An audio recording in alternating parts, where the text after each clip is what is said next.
Welcome to the Near Memo, a weekly conversation about search, social, and commerce. What happened, why it matters, and the implications for local. So there were some differences. You know, David, you talked about the Places Sites module, which is really the big one. That's really Google's bid to diversify clicks, if you will. And in mobile, there was almost no engagement with it. There was a bit more on the desktop, slightly more engagement with Places Sites on the desktop when it was in a very prominent position. But, it raises this question, which we'll talk about later, about if these things don't work, what is the European Union going to do? But let's talk a little bit about ZeroClick and the pack, which is where most of the attention and clicks were still concentrated. Yeah, so I mean, ZeroClick searches were definitely a thing. I know that has been. It feels to me that the sentiment among the SEO industry is that the notion of a ZeroClick search, which our friend Rand Fishkin kind of introduced, a user going to Google, staying on Google.com, or in this case Google.ie, for their entire search experience without clicking through to a website. And won't this be incredibly damaging to content publishers and others like that, this is kind of an overblown trend. People are still kind of clicking through. Interestingly enough, this concept of ZeroClick search, I think, is kind of having a resurgence with all of the fear, uncertainty, and doubt around SGE. The more SGE answers that we start to see, if that ever rolls out more broadly, the more SGE answers we see, I think the more ZeroClick searches we're going to see. And we found quite strong evidence for ZeroClick searches for restaurants, especially on mobile devices. It was basically 50% of all searches stayed in the local finder or the local pack, clicking only on to Google Business Profile results, reading reviews, looking at menus, looking at photos, never going to the business's website, and certainly not going to a third-party publisher like a TripAdvisor or an OpenTable. That was about 50% of the behavior on mobile. On desktop, it was closer to about a third. But generally speaking, the businesses that the DMA seems to be designed to help, i.e. the directories and content publishers of the world, we saw that the strongest evidence for click-throughs to these sites was still coming from organic search, and it was almost invariably all going to TripAdvisor. So TripAdvisor's brand really drove most of the clicks. And with respect to the other sessions, I would say close to 80% on both desktop and mobile were basically only going to GBP or the individual business websites that were linked from GBP. Yeah, it's really remarkable how, we haven't seen this uniformly across categories, but certainly in this category, the pull of GBP, it's powerful everywhere, but it was especially strong here. This is the scope of information that people were able to get: reviews, pictures, menus. In some cases, was all of the information that people needed to make a decision. They didn't really need to go outside. There were some clicks to restaurant websites to look at images or to look at menus, but really everything was on GBP, and people responded to that, especially when the pack was above the fold. It was even more pronounced. If the pack was above the fold, whether in mobile or desktop, people just went there directly, and that was kind of it. Except for those brand loyalists to TripAdvisor, who they were sort of out in force. That was the only brand that we saw that had any pull, had any draw to these people beyond the pack. And it speaks to the need to develop your brand, to build a brand. Go ahead. Just to double down on that point. So we saw something like, all in all, we looked at 100 sessions, right? 46 on mobile, 54 on desktop. And there were, I think, 45 ZeroClick sessions out of those 100 in total. I think there were around 100 clicks out of the remaining 50. In total, and TripAdvisor had like 35 of that remainder. OpenTable only got 6, and Yelp had 1. So TripAdvisor was really the only, and this is in a category where you would think Yelp would just crush it. I mean, restaurants has been what they've sort of built their reputation on. And not only were they not ranking that great, we didn't actually track exactly where every directory was ranking. Anecdotally, I did see them a fair amount in the organic results, but everyone just went right to TripAdvisor if they were interested in organic results. Yelp got basically no traffic. And so it's really interesting given that Yelp has been one of the loudest, most consistent gadflies trying to get the European Union to kind of change the framing of self-preferencing for Google. And it doesn't seem to me like they're going to benefit much, even if the European Union takes a much stronger stance against the self-preferencing that Google is, I think, still doing. Yeah, I mean, it's interesting. The results show that organic had 6 times the number of clicks versus the Places Sites module, which was very often either in the number 1 position above the pack or just below the pack in a kind of number 2 or number 3 position. People just, organic was a bigger draw than this very prominent new feature that people just seem to not pay attention to. Although in some cases, like when TripAdvisor was in the Places Sites module, people did click on that, and that was the sort of brand. I mean, my belief is that was the power of the brand in that context. Could combine but with that was only the position. The Places Sites module got only 5 clicks out of 100 sessions, so it was not like this was not a dominant mode of interaction with the server. Right, and it doesn't seem, I mean, unless things change and maybe people will get acclimated to it and start looking for it, but it doesn't seem to be the solution to the problem as defined by the DMA. Google has made these changes in an effort to sort of expose more competitors, if you will, to consumers, but the consumers don't seem to care. They don't seem to be responding at all, and we'll see how it plays out. But it was an interesting outcome. Go ahead. Well, it would be interesting. This, from my point of view, a restaurant is a one night lost kind of decision, right? It's a low barrier to. There's no issue of you maybe spend too much money, maybe it's not as nice as you wish, but it's no big deal if it doesn't work out, right? It would be interesting to see a more serious service type query, a plumber where you have something major to work on, or home repair, a roofing job that's a 15-year decision, to see how the behaviors change when they perceive the decision as more important. Clearly, restaurants is a low valence decision, right? It's just not much to it.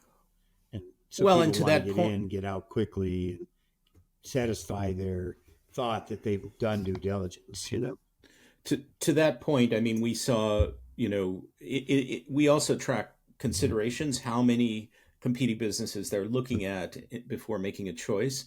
And I think the average was 1 or maybe slightly. Median was certainly 1. The median was certainly 1. Yes, I would think the average was maybe like 1.7 or something like that. Yeah, I mean, most people. Very few considerations. They like the pictures, they like the reviews, they like the menu, they made a decision, right? Yep. It was just as a kind of anecdotal matter, I heard a number of people say, "Oh, I've heard of this place or I've heard of that place," and that kind of drew them in, which is a very sort of low level version of the TripAdvisor effect, where if there's some existing familiarity, that it creates an advantage among otherwise sort of equally positioned competitors. Although reviews did make a difference. I mean, everybody mentions reviews pretty much, not everybody, but the majority of our searchers talk about 61 out of 100. Yep. Right. So they talk about the importance of reviews, which is very consistent with all the research we've done and other people have done about the influence of reviews on local decision making. But once again, and we found this before and we talked about it previously, the number of people who actually read reviews was very lower in this case, which may go to your point, Mike, about the low risk, lower in this case than in other categories. The difference between the number of people mentioning reviews as being critical to their decision and the number of people actually looking at review text, which I think is really a fascinating thing. I continue to think that that's fascinating because people are trusting. 21%. Yeah, people are trusting. I think it was lower than that, in fact. Well, Well, it's essentially, 14 users or something, but yeah. 21% of searchers who mentioned reviews, only 60 Actually people read them. mentioned reviews. So, Right. yeah. So, Another way to say it, 80% of the people who said reviews were important didn't read any. They just Right. looked at the star ratings. right. Right. They look at the volume of reviews and the star ratings, not the And review this text. is people, though, who took the time to think out loud. And some people did not think out loud well. So these numbers are probably underrepresentative of the people who actually noticed the review stars and had it But not influence their decision. not underrepresenting the people who actually read, right? It was very Exactly. obvious to watch them scrolling and if they paused over a certain review. Exactly. So, yeah. And to that point, I even saw in roughly 10% of the cases where instead of reading the reviews, they would do a brand search on Google to confirm that the reviews that they saw on TripAdvisor, for example, were roughly accurate, right? So again, it was a shortcut. It was mnemonic. Nobody wanted to take the time to read That's right. reviews. They just wanted to know what the answer was. So, Well, there's another conversation that we can have at a different time about what are the implications of this for review solicitation and responding to reviews, right? Because the conventional wisdom is respond to every single review, and now AI tools are making that possible in a way that it wasn't before. But is that even going to matter? There is a way in which for the 1/3 of people or 1/4 of the audience that is looking at review text, that will matter, but for the bulk it does not appear to matter at all. But I'm not arguing that you shouldn't respond to reviews. I think that that's still important. On that note, though, Greg, on terms of like what are the implications for review solicitation, I think another takeaway is that it's really important to do this research, no matter what category you're in, to understand where you should be putting your emphasis on reviews, on asking consumers to leave reviews. If I were an Irish restaurant, to me, there's only two places I care about: Google and TripAdvisor. Like that is where a third, and that's their website. Sure, which we did see plenty of click-throughs to. But if you have a solution like a GatherUp, not to actually endorse them, but a review generation system that is built the right way, you should be publishing the reviews on your site before they get sent out to either TripAdvisor or Google or any other source. So, well, and this raises the point that we were talking about ahead of time, which is citation management or listings management, right? I mean, there are a whole bunch of companies, including Uberall, which I work for, that are out there managing 150 directories or 100 directories, and that's part of the value proposition. We'll put you on 100 directories, and we'll keep your name, address, and phone number consistent across these directories, and this is a ranking factor. Not as much as it was in the past, but now it's still, it still plays in the background. That's the message of a lot of these companies, Yext and Uberall and others.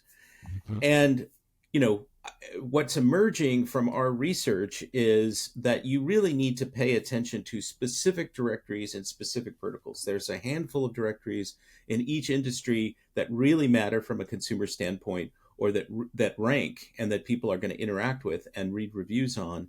And it varies from, to your point about really understanding user behavior, it varies from vertical to vertical. It's not the same across the board. Yelp it's not the same. Maybe the it's not the same set of directories, and it's not even the same number of directories. Right? We saw a much broader sort of dispersion of important review sites in the medical field. ZocDoc was by far the strongest, but there was a pretty fat sort of medium tail of review sites in the medical space, which just doesn't exist in the restaurant space in Ireland from our research. Right.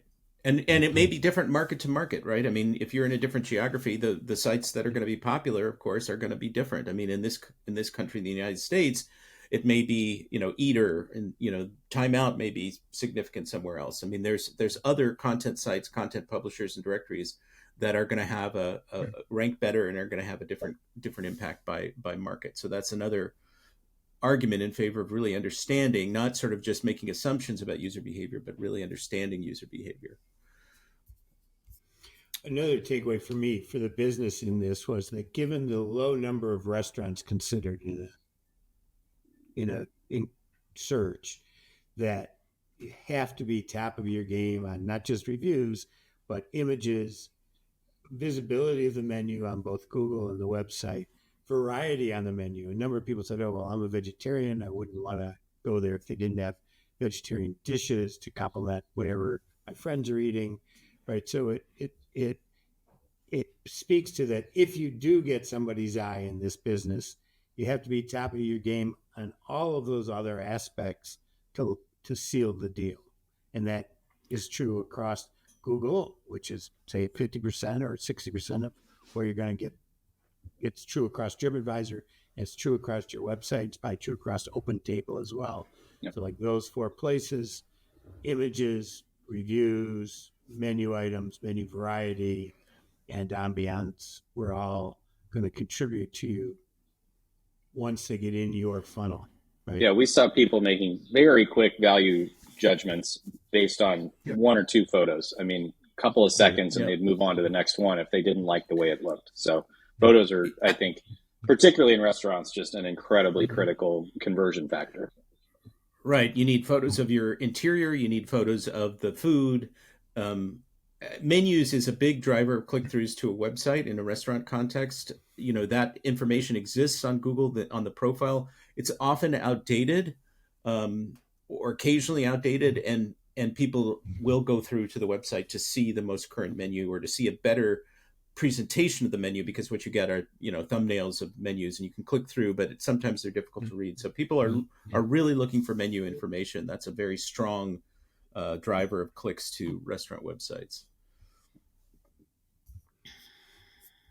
Thanks for joining David, Mike, and Greg. To stay on top of the latest developments in local, subscribe to our newsletter at nearmedia.co. We'll see you next week.